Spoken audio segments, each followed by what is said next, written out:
Hi, my name is Bella and today I'm ranking all of the fantasy and science fiction books I've read in 2025, and it's been a few. So these are all of the books I've read this year, but this would be a really long video if I rated all of those, and I feel like it would be kind of boring, honestly. So I'm splitting this up into different genres, and today I'm doing all of the fantasy books that I've read this year. The first book I've read this year was The Wonderful Wizard of Oz. It's a classic, but I have never read it before, and I've read it with a friend as part of our little book club, and we both enjoyed it. I enjoyed it more than I would have thought, because normally I'm not the biggest on children's books or movies, but I would give this a pleasant, no more no less, rating. Next book I've read is Royal Assassin. This was literally my second Robin Hobb book of all time, and also my favorite so far. I've only read the first trilogy, the Farseer trilogy I think it's called, and then The Fool's Errand I think is the next one. I've read that as well, but this one has been my favorite out of all of these so far. So I'm gonna rate it a will recommend this. Yeah, because I like the Farseer trilogy. Honestly, no, I will put this in pleasant, because I like the trilogy itself, but would I say it's essential as a fantasy reader? I don't know. Kind of hard. Mistborn. This was a reread, okay? Mistborn is one of the best books I've read ever, period. It was also my first Brandon Sanderson novel, and yeah, I'm addicted. I love this guy. You have to read this one, otherwise you can't call yourself a fantasy fan, honestly. So yeah, 100% would induce amnesia to read this for the first time again. Alright, so moving on to the next book, which was Knife of Dreams, the 11th book in Wheel of Time. To be honest, it wasn't that great again. I think it's the first one, the first official Wheel of Time book after the reading sum, but to me it was still a little bit slow, but it was still a little bit slow, but it was still interesting, so I would give this a pleasant, no more no less rating. Then we're moving to The Way of Kings. And The Way of Kings, I almost don't want to say it because I feel like I have a very unpopular opinion on the Stormlight archive so far. But The Way of Kings I liked. I think the beginning was kind of slow, and for me it took a lot of time to really be immersed fully into the story. But I would give this a will recommend, for sure. I enjoyed this. Then the second book, Words of Radiance, is where Brandy Sandy kind of lost me. I don't know, it just took too long for me personally until something really happened, and I didn't enjoy what was happening as much as I did in the first one. Because the first one blew me away, especially the ending, and I was so thrilled to continue on reading because everyone loves the series. I have not yet heard someone say the series was shit or they didn't like it. So yeah, I was a little bit underwhelmed with the second one, especially because a lot of people say that this is the best book in the series. But yeah, I have to give this a pleasant, I would say, but maybe more at the bottom of the tier. Sorry. Then we're moving on to Carmilla, which is a vampire lesbian classic. But it is fantasy, it's vampires, okay? And I love this. So I would 100% put this in the S tier, for sure. Read this, it's only, I think, 150 pages. Just go and read it, trust me. Then Percy Jackson, the new college book, Wrath of the Triple Goddess, was amazing. I loved it, even though Goodreads doesn't like it that much. I think it has a 4.1 star rating so far, but I'm gonna put this in A, I think. Because it was really fun. It was just so fun. Percy Jackson, it's just great. Then I bought a random book in the bookstore with a friend, and it's called Three Mages and a Margarita. this goes to why did I even start this? This is not my type of fantasy book because it is romantasy and there wasn't really a lot of fantasy involved, honestly. It's basically about this woman who is interested in 3 different guys who all turn out to be a mage. Yeah, that's basically it. And she works at a bar even though she's human. It wasn't bad, but it's just not my cup of tea. Oof, then we're coming to Gideon the Ninth. This book took me by surprise because I'm not the biggest fan of horror books and I feel like this is a little bit of horror. It wasn't kind of creepy for me personally, but I'm also a little bit of a pussy when it comes to this. It was just... It had so many plot twists. It was such an interesting way to tell a story. The writing style, the mystery itself, the world building. Technically it's science fiction, but in this specific story it doesn't really feel like it yet.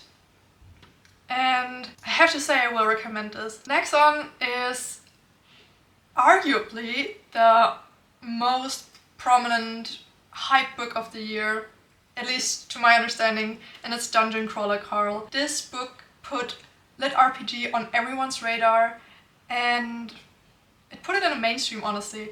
I feel like a lot of people who are not that much into reading are reading this book or listening to the audiobook. The audiobooks are great. I've started the second book as an audiobook and it's really, really great so far. So yeah, it was my first lit RPG book, but I would put this in pleasant simply because it was a little bit repetitive for me at times.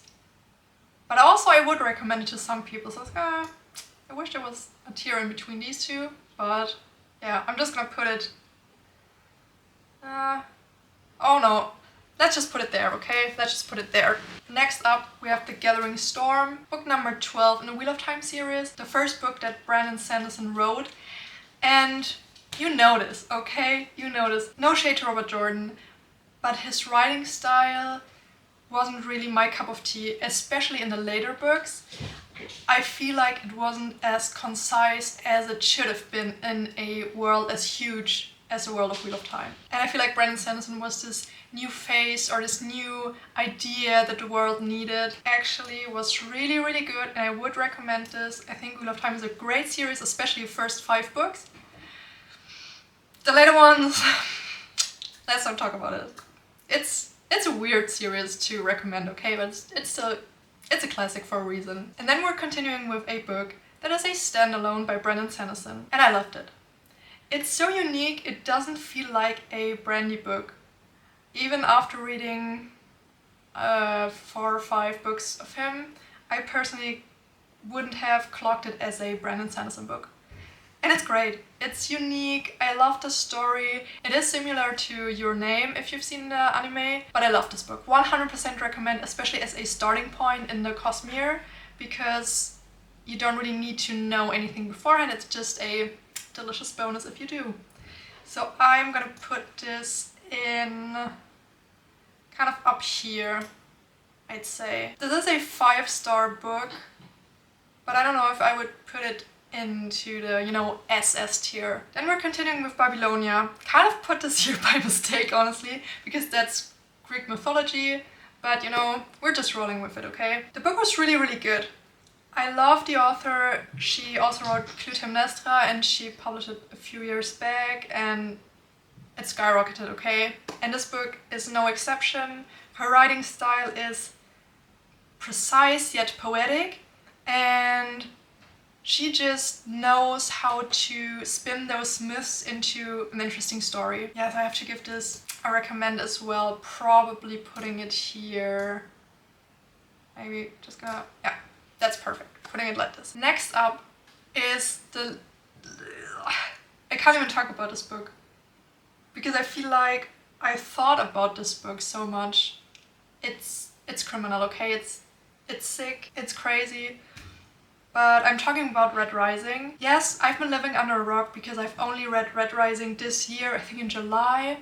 And I've read it with my friends in our little book club on vacation. And we all loved it, okay? we all cried at some points, we all laughed at some points. And we were just so immersed in the whole story. And the characters. Pierce Brown. Wow. The only negative thing I have to say about the book is that I personally didn't click with the writing style. But other than that, this was the perfect first book of an amazing trilogy that is actually now my favorite trilogy of all time. And the second book, Golden Sun, is my favorite book of all time. Sorry, little spoiler, but that's just how it is. So I'm gonna put this in S tier. I'm just gonna skip ahead a little bit. Golden Sun. This is 100% S tier material. The plot twist, the emotions, the people, can't even talk about it. It's amazing. Alright, then we're continuing with a classic, Harry Potter. No comment on the author, it's an old book I've had since I was a kid. I've just reread the first book as a comfort read, but to be honest, the first book isn't that great. Especially JK's writing style is lacking, to say the least, okay? So I'm just gonna put it in pleasant. Sorry. Then I've read a book that is also a classic and I've never read, which is The Hunger Games. I've read it and it's great, okay? This is an S tier book for sure as well. It is similar to Red Rising in a sense of rebellion and the characters and thought processes as well.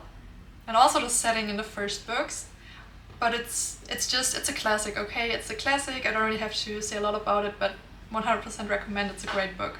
The second book whatsoever, I didn't like that much. For me, the pacing was a little bit off, especially the arena part. Then we are continuing with Morningstar, and if you couldn't tell, S tier for the whole trilogy.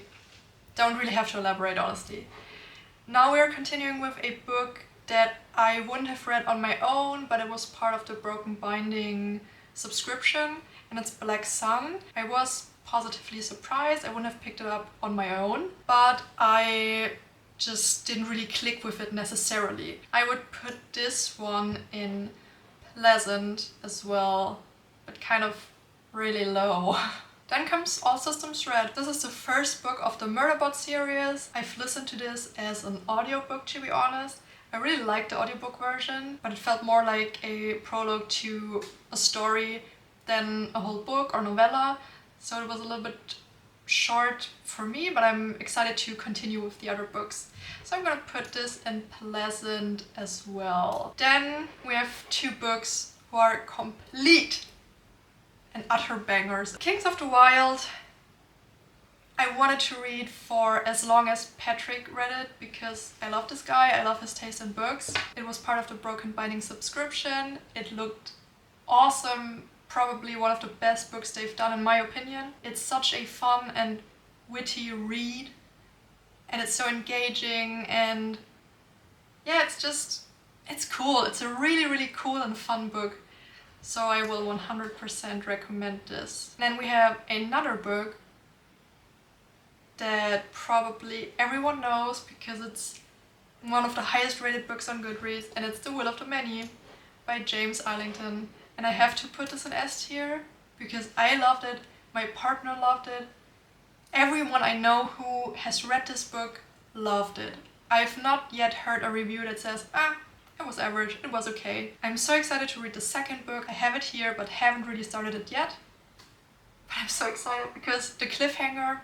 The next one is Legends and Lattes. It's the first cozy fantasy book I've ever read, but it's just so cute and fun, and if you like coffee and coffee shops and magic, you will love this. So I would say will recommend this. Also will recommend the second book in the series if you haven't read it yet. It's on the same level, honestly. Next up, The Sun and the Star, and this was my least favorite read of the Percy Jackson universe. I would put this, why did I even start this? Yeah, sorry. Next on, Bitter Thorn. The world building is not extensive at all. It's basically the whole book plays out in one castle, and it has a cast of 2 or 3 main characters, but it's still so thrilling and mysterious which is why I really enjoyed reading it. Then we are continuing with the Greenbone Saga, Jade War. This is the second book in the trilogy. I'm currently reading the third book and I love it so far. And the second book was great as well, so I'm just gonna put this in will recommend. Because it's awesome. This is also one of my favorite series, I think. It's super character driven, it's fast paced, it's full of political intrigue, and the characters, are just awesome. Next on is Blood Over Brighthaven. Probably my most anticipated book this year. I was kind of disappointed. Hear me out, I liked the book just fine, but it just, especially the ending, lacked a little bit of dimension for me. So I would put this in pleasant. It was a nice book. It was a good book even, but just not a great book. Then The Tainted Cup was also part of my book club, and we both weren't really that blown away by it. I know it's very, very popular, and I liked the premise. I love crime novels, especially murder mysteries. Plots sounded super compelling and interesting, but it didn't really work out that well for me and also my friend. But I would still give it a pleasant because it was good. It just wasn't great. And then last off we have Fool's Errand, which I did enjoy, but I wasn't compelled to read the second book right away. I would give this a pleasant as well. Okay, so that's my ranking for this year. I'm honestly kind of happy with what I read and that I haven't read any books that were horrible. And I read so many books that were S tier. So yeah, what's your opinion? Have you read any of these books and would you rate them the same or do you disagree? Thank you guys for watching. You can like the video if you enjoyed it and subscribe if you want to see more book content. Bye!